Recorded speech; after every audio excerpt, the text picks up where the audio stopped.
dan teman-teman semuanya yang Bapak Ibu semuanya yang hadir pada acara webinar UMKM Talk series ke-7.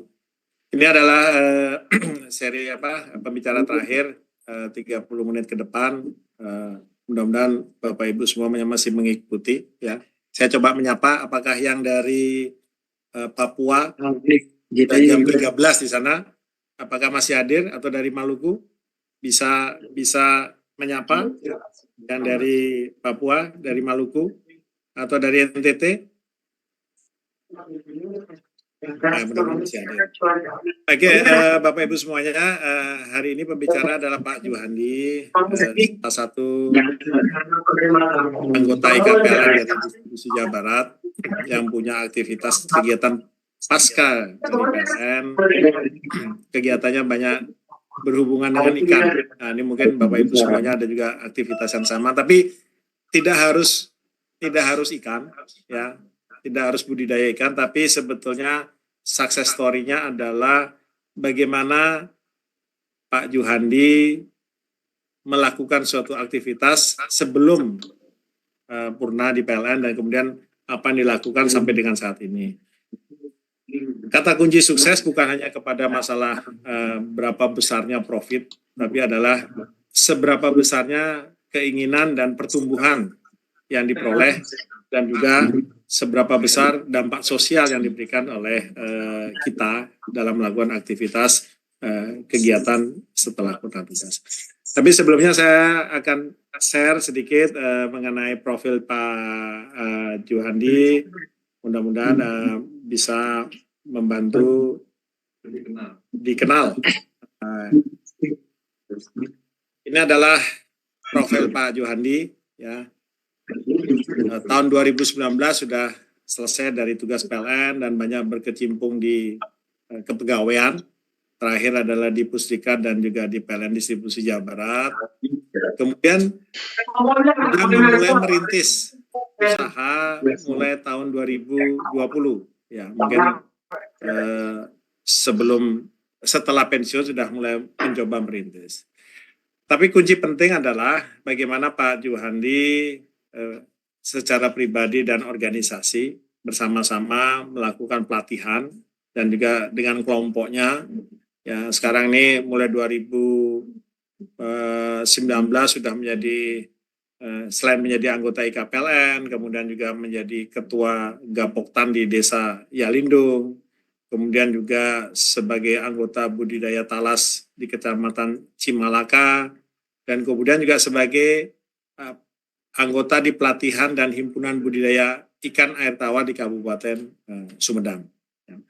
Ini sekilas tentang profil Pak Juhandi yang sekarang sudah berusia hampir 62 tahun, gitu ya, 62 tahun. Saya kira dengan semangatnya kita bisa mendengarkan kunci sukses daripada Pak Juhandi. Pak Juhandi, untuk menyingkat waktu, saya share screen saja dari sini sehingga Pak Juhandi bisa langsung menyampaikan. Oke, silakan Pak Juhandi, saya langsung share presentasinya. Sebentar.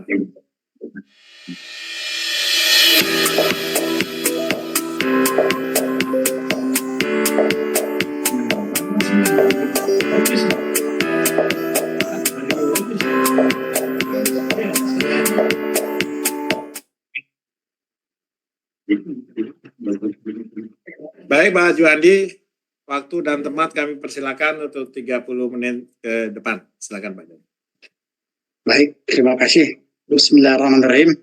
Yang terhormat Ketua Umum IKPLN Bapak Syamsul Huda, yang terhormat Eksekutif Vice Presiden Komunikasi dan TJSL Bapak Rex Adi Trianto, yang terhormat Manajer Pengelolaan UMK PT PLN Persero Bapak Kuku Mukti, yang terhormat Eksekutif Esok Enjim Butami Sulistiawati, yang terhormat Bapak Laras selaku moderator, seluruh para ketua dan pengurus IKPLN baik pusat, daerah maupun cabang, serta para peserta webinar yang tidak dapat kami sebutkan satu persatu.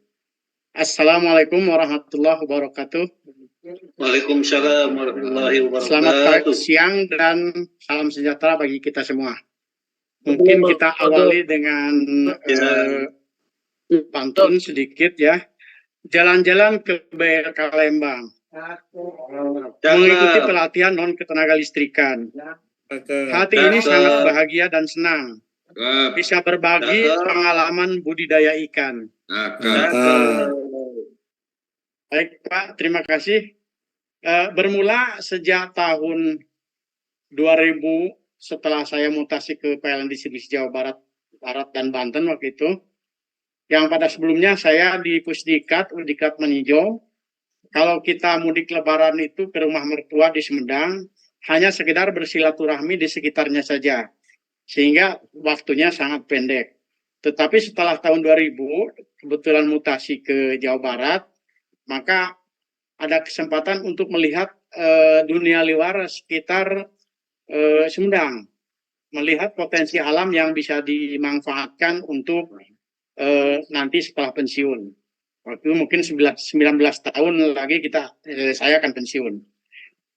Karena melihat potensi alam yang ada di tempat di Sumedang, ada sumber air yang sangat cukup dan hanya dipakai untuk mengairi sawah petani dan langsung terbuang begitu saja. Ada juga ganggang yang dibuang atau tumbuhan air yang dibuang karena menjadi gulma dan mengganggu tanaman padi di sawah. Sejak itu saya mulai berpikir dan berangan-angan untuk membeli sawah yang dekat dengan sumber air. Setahun kemudian, 2001, alhamdulillah bisa terbeli sawah seluas 50 tumbak atau sekitar 300 meter dengan harga 200.000 per tumbak. Dengan harapan setelah pensiun, saya bisa beraktivitas. Awalnya masih menggunakan budidaya ikan, hanya sekedar untuk memenuhi kebutuhan konsumsi rumah tangga. Paling setahun sekali bisa menjual ikan, itu pun hanya jual kepada tetangga terdekat saja sebagai ikan konsumsi. Seiring berjalannya waktu, mulailah mempelajari budidaya ikan melalui komunitas perikanan yang ada di lingkungan Sumedang, Subang, dan sekitarnya. Mulailah mencoba memijahkan berbagai jenis ikan dengan indukan yang ada di sekitar. Karena dirasa pakan adalah unsur yang paling besar dalam proses budidaya, maka kita mulai mencoba makan alternatif. Kemudian ada tawaran untuk pelatihan, maka kami ikutin pelatihan di BLK Lembang pada tahun 2024.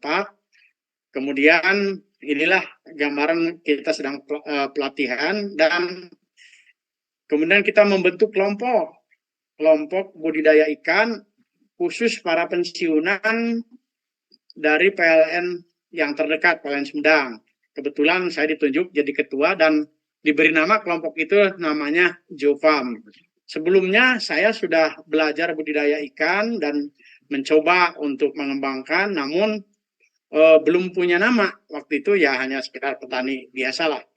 Cuman untuk menggait teman-teman yang sesama pensiunan, kita buatlah kelompok dan kita sering berkumpul 2 minggu sekali kita kumpul di saung untuk membicarakan masalah budidaya. Lanjut.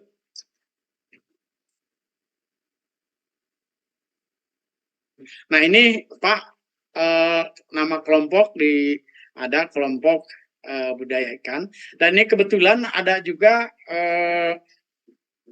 ada kunjungan juga dari pengurus IKPLN daerah Jawa Barat. Ini mungkin sekaligus monitoring dan evaluasi hasil pelatihan di BLK Lembang.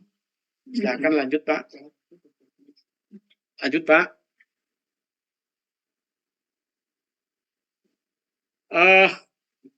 Setelah melihat peluang-peluang yang ada di sekitar, maka kita mulai membuat perencanaan di sekitar kita, membaca peluang sumber air cukup, kemudian pakan alami ada di sekitar kolam, transportasi mudah dijangkau karena dekat dengan jalan desa, konsumsi ikan air tawar saat ini cukup tinggi. Kemudian penjualan anakan juga banyak karena mulai tumbuh para petani ikan lokalan. Kemudian berkembangnya kolam pemancingan.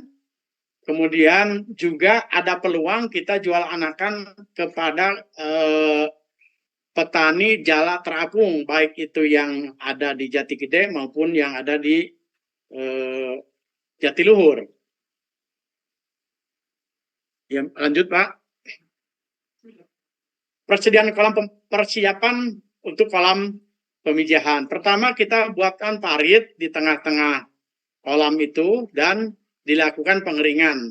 Gunanya untuk membasmi gulma atau membasmi binatang-binatang yang ada di dalam kolam. Kemudian lakukan pengapuran.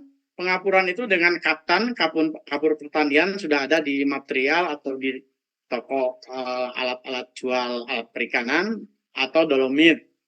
Gunanya ini untuk juga membasmi dan membasmi binatang-binatang air yang mungkin tertinggal saat kolam dikeringkan.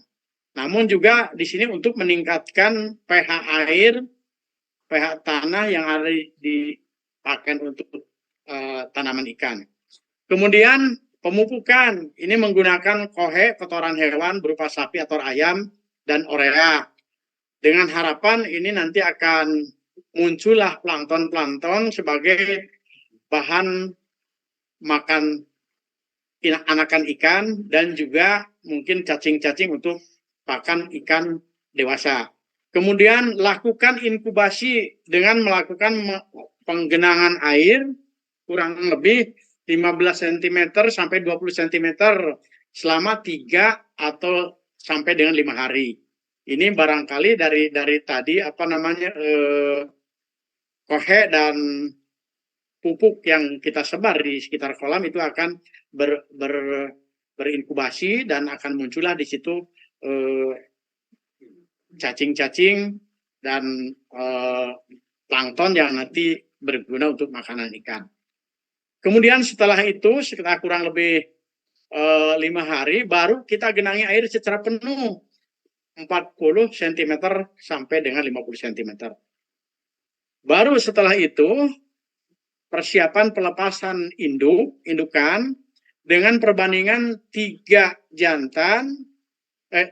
betina dan 2 jantan, ya 3:2 ya. Lanjut Pak. Pemilihan bibit indukan. Sebelum melakukan kita pelepasan indukan ke dalam kolam pemijahan, maka indukan yang baik akan menghasilkan anakan yang berkualitas. Di sini kalau anak dari indukan yang baik ini pertumbuhannya akan lebih cepat dan juga akan lebih baik karena itu dari indukan yang baik. Pilih indukan yang sudah dewasa umur 9 sampai 10 bulan dengan bobot rata-rata 300 sampai 400 gram. Susunan sisik teratur, sehat dan tidak cacat. Warna sisik betina lebih cerah dibandingkan dengan jantan.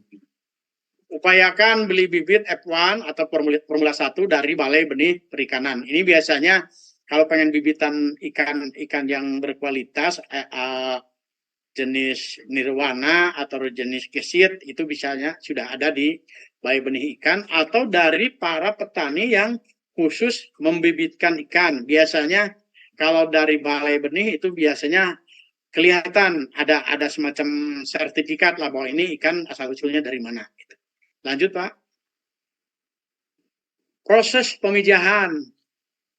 Masukkan bibit dengan perbandingan 2:3, yaitu tadi ya betina 3 dan jantannya 2. Kepadatan 1 meter persegi untuk 1 pasang indukan. Luas kolam, kebetulan kita punya ada kolam yang 100 meter, maka kita isi dengan 100 pasang indukan. Dalam waktu 5 hari, si jantan sudah mulai membuat rumah berupa lubang-lubang untuk menarik perhatian agar betina mau kawin.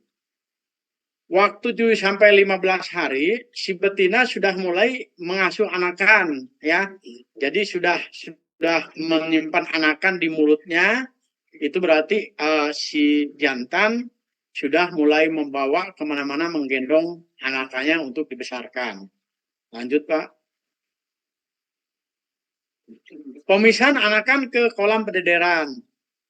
Kalau kita punya lahan terpisah, ada pemijahan, ada tempat pendederan, maka sebaiknya anakan yang sedang diasuh, yang sudah dilepas dari mulutnya itu sudah kita bisa pisahkan dengan cara diserok ya, pakai serok cair yang jaring atau jaring yang halus. Kenapa pakai jaring halus? Agar anakan ikan pertama tidak lepas, kedua mungkin tidak menyebabkan rusak terhadap anakan. Proses pemindahan ikan sebaiknya dilakukan di pagi hari pada saat indukan melepaskan anakannya, karena itu kadang-kadang dimasukin lagi ke mulutnya ya. Jadi dilakukan pagi hari sekitar jam 7 sampai jam 8 ya.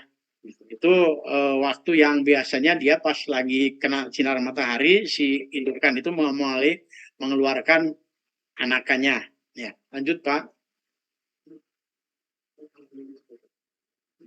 Anakan yang tidak dipisahkan dengan indukan, ini kadang-kadang kita tidak punya lahan tambahan, maka upaya untuk memisahkan anakan dan indukan, atau kita supaya menjamin bahwa anakan itu tetap bisa makan, maka kita pasanglah jaring yang agak kasar tapi sekiranya indukan tidak bisa masuk ya.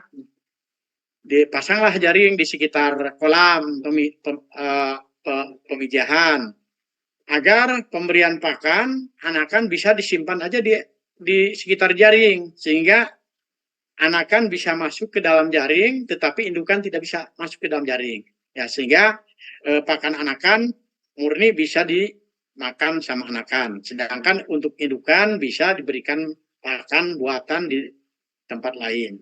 Lanjut Pak.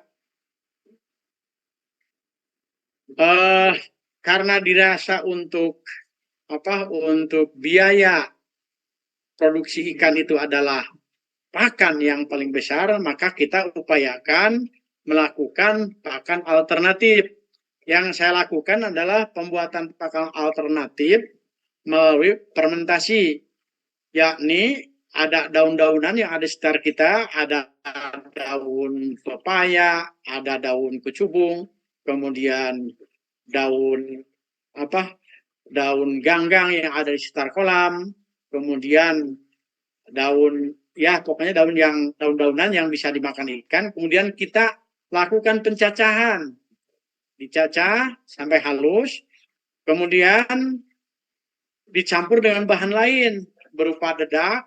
Nah, kebetulan dedak juga di tempat kami kebetulan dekat dengan pabrik penggilingan padi.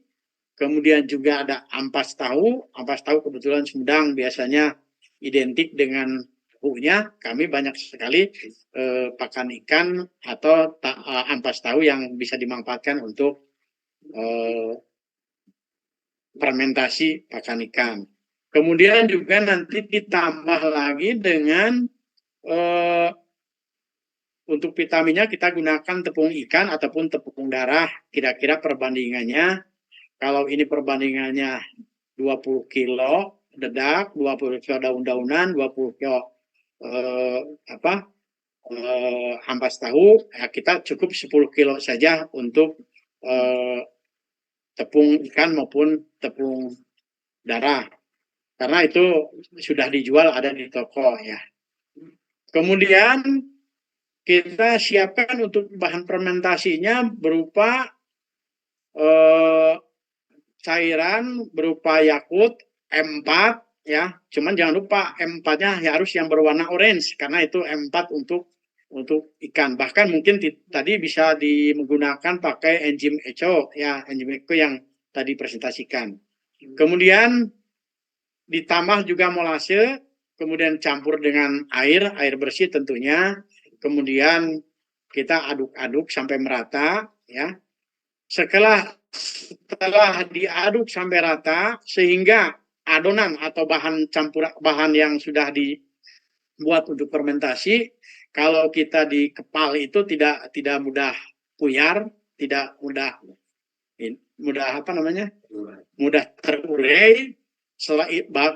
Itu menunjukkan bahwa proses fermentasi kita sudah atau pengadukan sudah cukup merata. Nah, selanjutnya, jalan Pak. Selanjutnya dimasukkan ke dalam bulang plastik. Silakan Pak. Silakan Pak. Lanjut.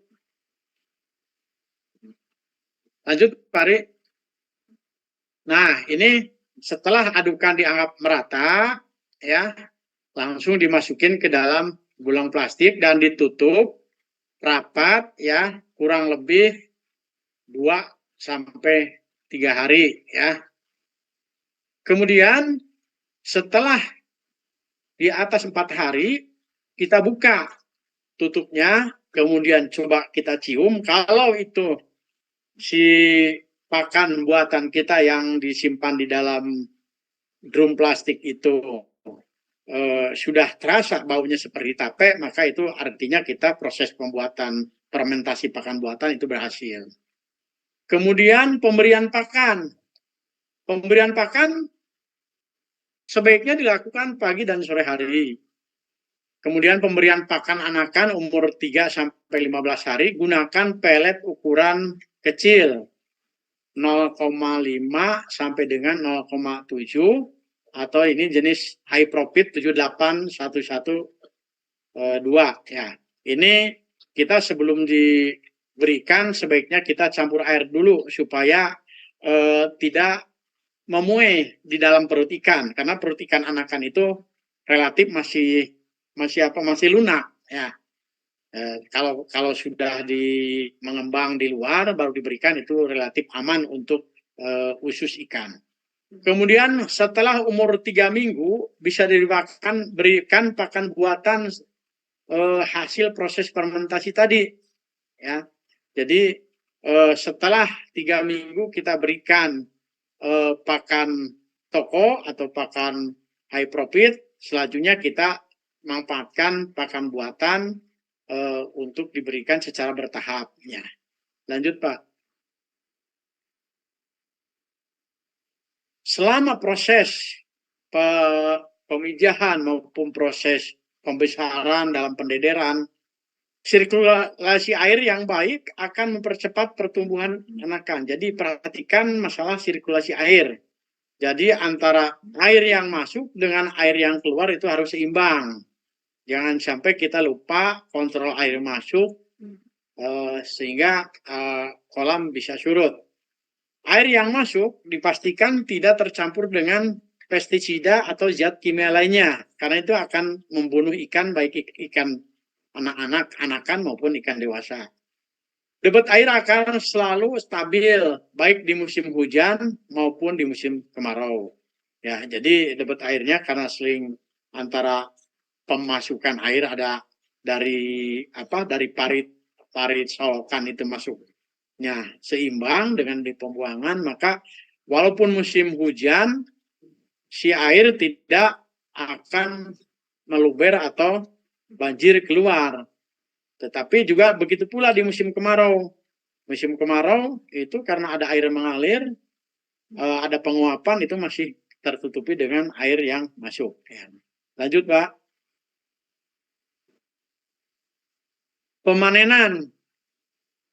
Anakan ikan akan dipanen setelah umur 3 bulan. Ya, karena itu sudah nampak kira-kira pertumbuhannya itu kalau normal itu antara 1,5 cm sampai 2 cm. Pemanenan dengan mengosongkan air kolam secara perlahan. Gunanya agar anakan ikan itu berkumpul secara bertahap melalui parit yang kita buat sebelumnya.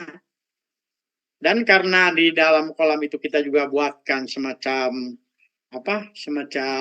ada kobakan atau semacam bak, maka anakan ikan akan berkumpul di situ, ya, sehingga kita akan mudah mengambilnya. Jadi airnya walaupun ada pembuangan khusus tidak di loss begitu, tetapi kita tetap dilakukan secara bertahap sambil diawasi, jangan terlalu besar pembuangannya sehingga ikan akan kekeringan belum masuk ke dalam parit. Kemudian jangan lupa pula di situ kita dicicil diserok ya dengan jaring yang halus ya, jaring halus. Kemudian ikan itu sebenarnya sudah bisa dijual. Kalau kita misalkan ingin menjualnya ke pengrajin pembuatan baby fish atau anakan ikan, dulu kan kita kenal dengan anakan ikan yang dibikin baby fish untuk di restoran itu biasa ukuran anakan ikan mas. Namun sekarang sudah bisa menggunakan anakan ikan nila ya. Lanjut Pak. Pengolahan pasca panen. Ini kita setelah panen kolam kembali dikeringkan ya. Anakan kita pisah atau kita langsung jual. Indukan masukkan ke kolam indukan secara terpisah jantan dan betina. Kenapa kita pisah? Ini kebetulan saya ada kolam yang sedikitnya ada air mengalir, kemudian di sebelahnya ada ada kandang ayam. Tadinya kita menggunakan pola tradisional dengan bikin longyam. Istilah di Jawa Barat itu longyam itu di atasnya ada ayam, di bawahnya kolam. Tetapi ini airnya yang di air mengalir.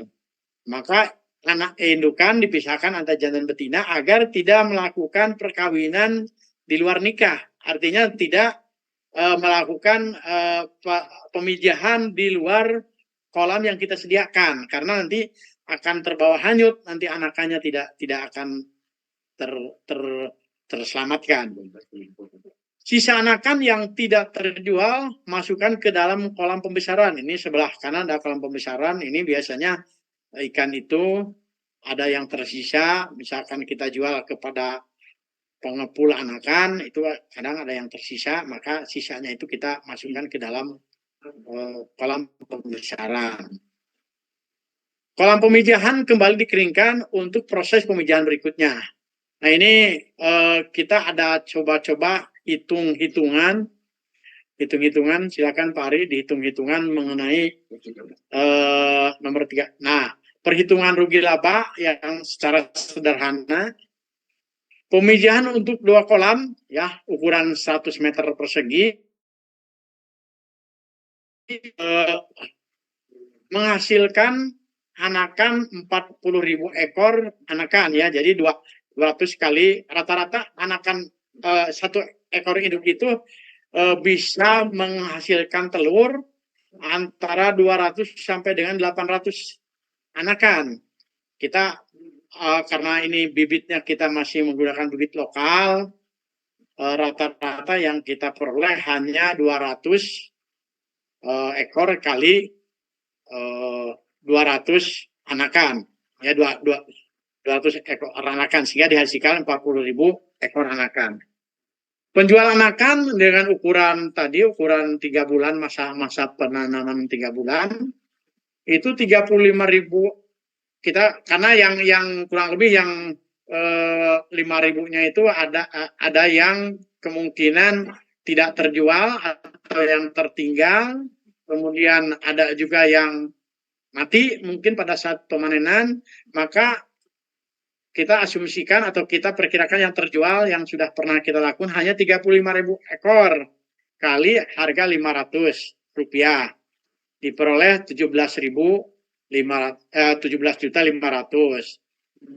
Pakan untuk anakan karena anakan itu belum diberikan pelet, belum diberikan pakan hasil fermentasi atau pakan buatan, maka selama 15 hari kita berikan per hari 1 kilogram kali 2 kolam, harga 1 kilogram pakan 87.112 tadi pelet untuk anakan itu harganya 17.500 sehingga diperoleh angka 522.000. Satu kali pembuatan pakan, ya, pakan buatan seperti tadi beli ampas tahu, beli dedak, kemudian tepung ikan, kemudian M4, Yakul, itu kurang lebih biayanya 196.500 karena daun-daunan kita tidak beli, ya, jadi campurannya tidak beli, kecuali yang tidak ada di kita yang kita beli. Jadi satu kali pembuatan pakan buatan dengan cara fermentasi itu butuh 196.500. Ini bisa dipakai untuk 1 minggu untuk 1 kolam, untuk 2 kolam, sorry. Ya, pembuatan pakan buatan 10 minggu, ya, 10 minggu untuk 10 minggu adalah 196.500 kali 10 minggu, ya, jadi 1.965.000. Sehingga total biaya pakan selama 3 bulan 2.490.000 rupiah.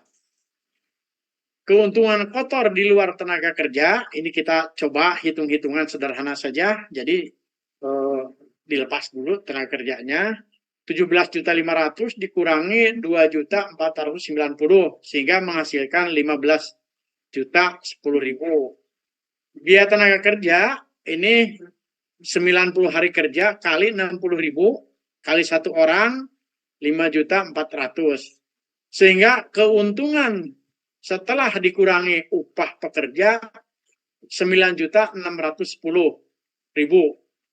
Ini mungkin untuk teman-teman PLN yang masih aktif itu dengan waktu yang 3 bulan menghasilkan 9.610.000 itu sangat kecil, tetapi bagi kami barangkali ini ya lumayan lah, lumayan ya. Lanjut Pak Ari. Nah, kesimpulan setelah mengikuti pelatihan, kami mencoba merubah dari pola pemeliharaan ikan secara konvensional untuk memenuhi kebutuhan rumah tangga, kita berubah ke pola bisnis dengan ya sasaran adalah breeding atau pemijahan. Alasannya karena penjualan hasil produk lebih cepat, ya, karena banyak petani ikan yang ingin membeli karena untuk ikut bertani juga, dan kita juga punya komunitas. Kalau misalkan kita mau menjual bisa di kelompok-kelompok petani yang kebetulan dia baru memulai. Kemudian modalnya sedikit dan resiko pun sangat sedikit. Jadi modalnya kurang lebih tadi kecil sekali ya, di luar dari pembelian sawah atau pembelian indukan ya. Jadi modalnya sangat sedikit sekali. Kemudian resikonya kecil. Resiko dibilang hampir tidak ada resiko ya, karena hampir tidak ada resiko. Adapun resiko sedikit-sedikit, misalkan ikan mati karena salah pada saat proses pemanenan, saya pikir itu kan bisa mudah diperbaiki untuk panen berikutnya. Kemudian kesimpulannya, pelatihan yang difasilitasi oleh IKPLN dan BPP BLK Lembang sangat membantu membuka wawasan dari pola sekedar memenuhi kebutuhan rumahan, rumah tangga, bukan kepada orientasi kepada bisnis, kita berubah kepada pola usaha atau bisnis. Pembuatan pakan alternatif sangat mutlak dilakukan untuk mencari pakan alternatif dan dapat menghemat biaya operasi. Dilihat dari segi keuntungan cukup kecil, namun kita tetap dilakukan karena kita juga bisa membantu orang lain bekerja di tempat kita. Ini sebagai fungsi sosialnya, Pak. Ya. Lanjut, Pak. Nah, kesan-pesan untuk rekan-rekan pensiunan atau kawan-kawan yang masih aktif menjelang pensiun, jangan terlalu pesimis walaupun kita pensiun, karena pensiun bukan akhir dari segalanya. Tapi pensiun masih tetap bisa berkarya. Budidaya ikan nila sangat menjanjikan karena permintaan pasar cukup banyak, ya. Karena juga sekarang ada program MBG atau makan bergizi gratis, itu alternatif lain selain ayam mungkin dilirik juga ikan. Bahkan kemarin kami di Gapoktan sudah dimintakan oleh BUMDes, kami kebetulan saya juga aktif di Gapoktan, itu sudah harus mempersiapkan ikan di samping sayuran, ya. Prosesnya sangat sederhana dengan modal sedikit dan laba lumayan. Resiko rendah, saat ini hampir tidak ada risiko, membantu pemerintah dalam program ketahanan pangan nasional. Tidak ada kata terlambat untuk sesuatu yang lebih baik. Mulailah dari hal-hal yang kecil, sederhana, dan lakukan saat ini juga. Demikian pemaparan dari saya, mudah-mudahan bermanfaat. Dan kalau nanti misalkan ada masukan, tentunya ada pertanyaan-pertanyaan yang tidak bisa dilayani di sini, mungkin silakan menghubungi WA kami di 0818624148. Demikian, terima kasih. Assalamualaikum warahmatullahi wabarakatuh. Terima kasih Pak Juhandi atas sharingnya. Tidak ada kata terlambat untuk kita semuanya ya Pak Juhandi ya. Iya Pak. Oke. Jadi Pak Juhandi ini benar-benar melakukan ya istilahnya dari peluang yang ada di sekitarnya, dibantu belajar, berlatih, terus kemudian berkelompok untuk melakukan kegiatan ini. 9 juta bukan hal yang besar, tapi bukan juga hal yang kecil. Nanti kan tinggal dikalikan saja, kalikan jumlah kolamnya, kan itu ya. Tinggal jadikan 9 juta kali 10 ya, udah 90 juta, kan gitu ya. Itu Pak Juhandi. Dan terima kasih juga kepada Bapak-Bapak IKPLN di Jawa Barat yang sudah membantu Pak Juhandi juga. Monggo Bapak Ibu semuanya, sebelum kita nanti memberikan kuis terakhir, ya ada kuis juga sama seperti yang pembicara sebelumnya. Silakan yang mau bertanya, tidak saja kepada kontennya ikan, tapi bagaimana motivasinya dari Pak Juhandi. Saya berikan mungkin satu dulu atau mau langsung angkat tangan, jadi kita bisa menghemat waktu. Silakan yang mau bertanya, tapi kalau toh misalkan tidak langsung, nanti bisa WA Pak Juhandi atau kami juga yang di IKPLN Pusat untuk bisa membantu memperkenalkan Pak Juhandi lebih detail. Silakan. Ada pertanyaan Pak Juhandi dari chat, itu adalah pertanyaannya, bentar saya bacakan ya Pak Juhandi ya. Saya bacakan. Bentar. Kalau ada yang mau bertanya langsung silakan. Yang Bapak sampaikan tadi, hal memisahkan ikan jantan dan ikan betina. Waduh, bagaimana cara melihat ikan jantan, ikan betina? Kalau kita gampang melihatnya. Kalau ikan susah, kita tidak pernah nanya. Kalau ayam gampang. Tadi kayaknya warna ya, tapi monggo, ada yang lain lagi, Pak Juhandi. Baik Pak. Baik. Pak Terima Tagor, kasih pertanyaannya Pak. Pak Tagor, silakan Pak. JJ, teman-teman. Ikan jantan dan ikan betina kita bisa lihat dari segi sisiknya saja Pak. Tadi sisik ikan jantan itu akan lebih gelap dibandingkan dengan ikan betina. Ya, itu agak gelap dan terang ya. Kemudian juga kalau ikan jantan, kalau kita pegang kemudian diurut-urut ya, diurut artinya dipijit-pijit itu sekitar perutnya, itu suka keluar air Pak. Suka keluar air itu menunjukkan itu ikan jantan. Tetapi kalau ikan betina, kalau kita urut-urut itu akan keluar telur Pak. Itu barangkali secara sederhana untuk membedakan ikan jantan dan betina. Ya. Terima kasih, mudah-mudahan karena pengalaman aja tahu saya. Ya. Jadi perlu memang harus dielus lah gitu ya Pak Juhandi ya. Oke. Ada pertanyaan dari Pak Tagor. Apa kabar Pak Tagor? Pak Tagor silakan. Terima kasih Kang Juhandi. Damang Kang. Alhamdulillah siap Pak Tagor. Pak Juhandi mau nanya aja, ini mengenai suhu untuk penjagaan di kolam ya. itu memang apakah sebaiknya di daerah dingin, misalnya Sukabumi dan itu, atau ada hal-hal lain yang memang tidak perlu masalah suhu, namun yang penting jernih atau bersih lingkungan airnya untuk kehidupan ikannya itu tadi. Makasih Kang Juandi. Terima kasih Pak Tagor. Mungkin langsung jawab aja Pak ya. Ya, untuk suhu, Monggo, Pak Randi. untuk suhu daerah kita cukuplah seperti daerah Sumedang atau di daerah panas pun bisa, bahkan di daerah pantai pun bisa untuk pembudidayaan ikan atau daerah daerah sekitar tambak itu bisa Pak.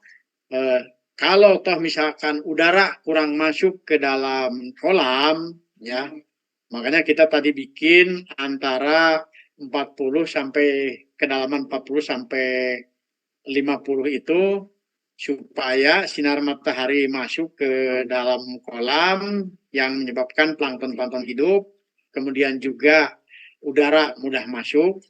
Bagi kolam-kolam yang kebetulan mungkin daerahnya kurang tersinari matahari, oksigen tidak masuk, maka kita bantu dengan kincir buatan, Pak. Kincir buatan nanti ada udara terserap yang akan meningkatkan suhu dalam air, Pak. Itu barangkali, Pak. Baik. Berarti kincir itu kunci untuk tambahan oksigen ya ke dalam air. Tambahan oksigen, Pak.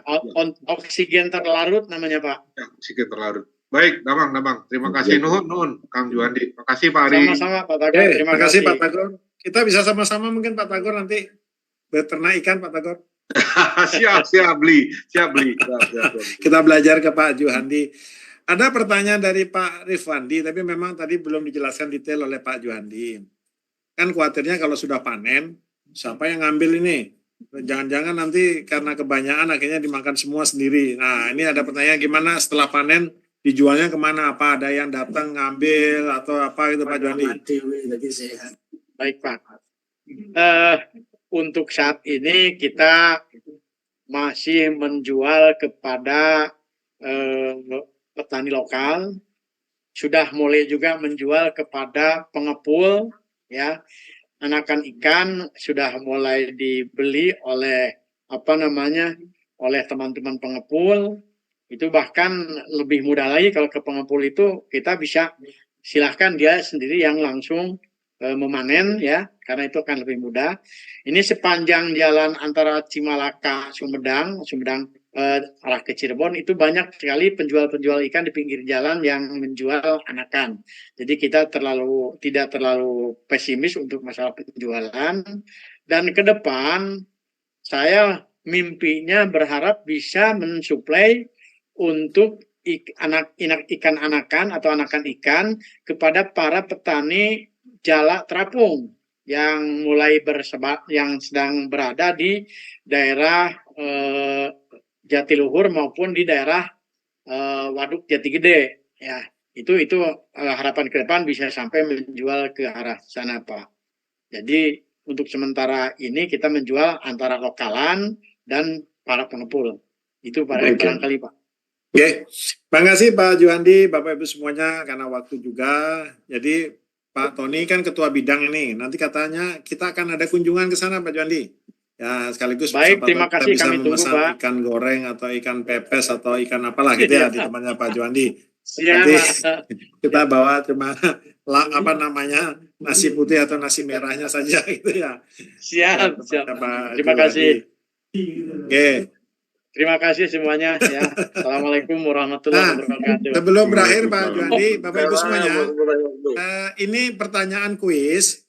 Tidak kita minta langsung direspon, tapi silakan kuisnya itu di WA saja ke ke saya supaya untuk merespon. Nanti yang jawabannya benar kami bukan benar sesuai tepat itu.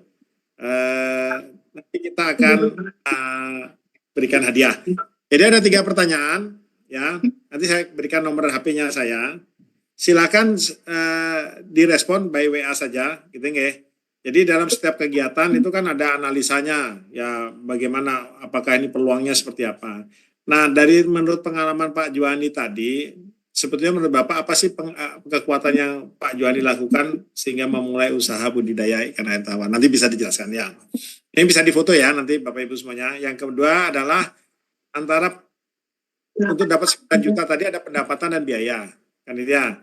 Nah, apa saja sih minimal 3 hal pokok yang merupakan unsur-unsur biaya yang disampaikan oleh Pak Juhandi tadi. Kan ya, unsur-unsur biayanya. Nah, kemudian menurut Bapak Ibu tadi yang dijelaskan oleh Pak Juhandi, apa dampak positif bagi lingkungan dan sosial dari cerita sukses Pak Juhandi tadi?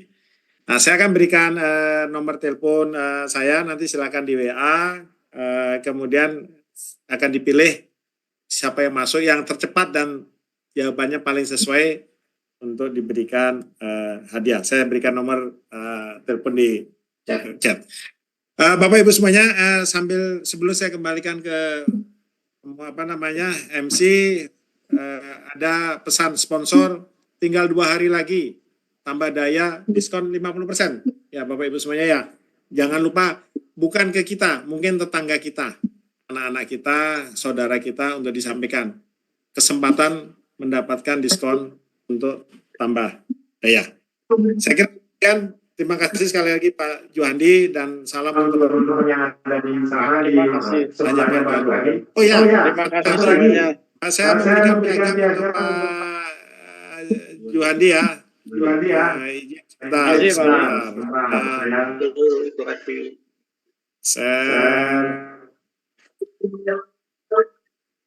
Ya, ini adalah piagam Juhandi, apakah sudah kelihatan? Lewat online kami sampaikan, tapi nanti pada kesempatan ketemu secara resmi kita akan cetak, kita akan berikan ke Pak Juhandi. Nanti dipasang di ruang tamu Pak Juhandi ya. Terima kasih. Terima kasih Pak Juhandi. Terima kasih Bapak Ibu semuanya. Selamat siang. Wassalamualaikum warahmatullahi wabarakatuh. Waalaikumsalam. Kami kembalikan kepada MC.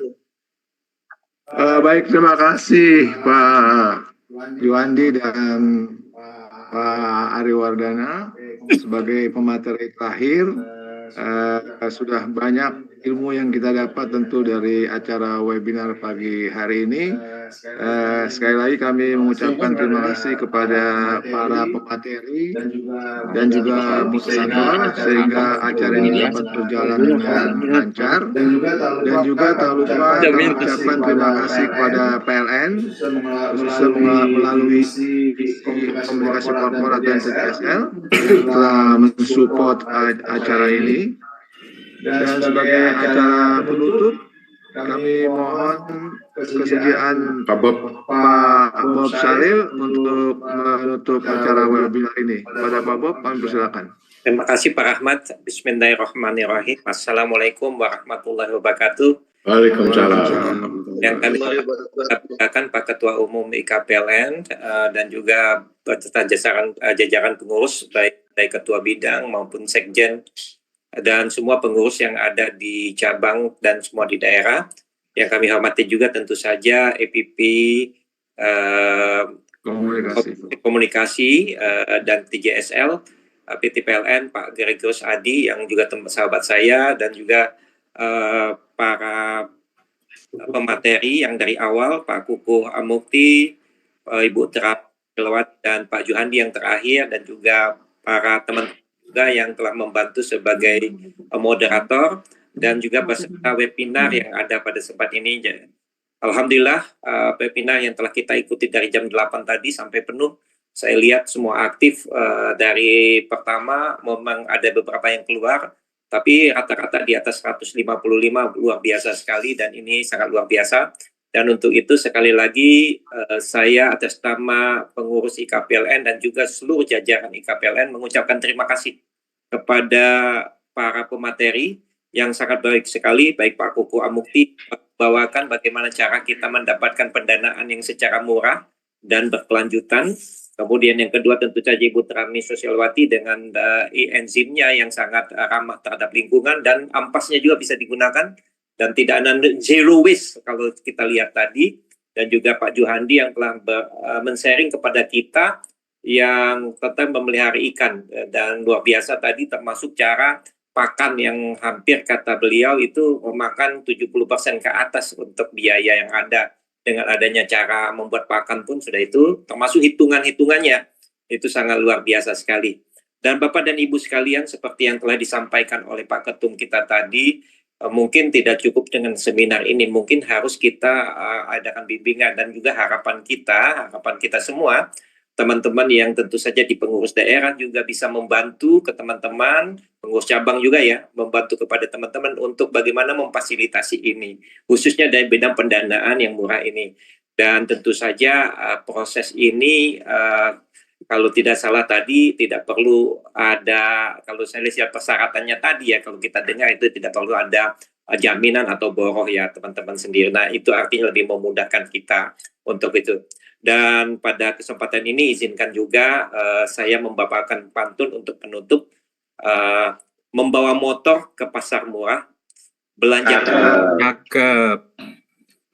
dengan UMKM Talk Series 7, semangat wirausaha menjadi membara. Sampai Sungai membawa bahagia. Cukup sekian webinar ini. Salam sehat dan bahagia untuk kita semua. Kalian atas perhatian dan semua telah berpartisipasi dalam tempat ini, dan insya Allah semua partisipasi daripada teman-teman baik sebagai pembicara maupun pendengar maupun moderator, insya Allah dapat amalan yang diberikan oleh Allah Subhanahu wa Ta'ala. Amin. Bekal kita baik di dunia maupun di akhirat. Wabillahi taufiq. Wassalamualaikum warahmatullahi wabarakatuh.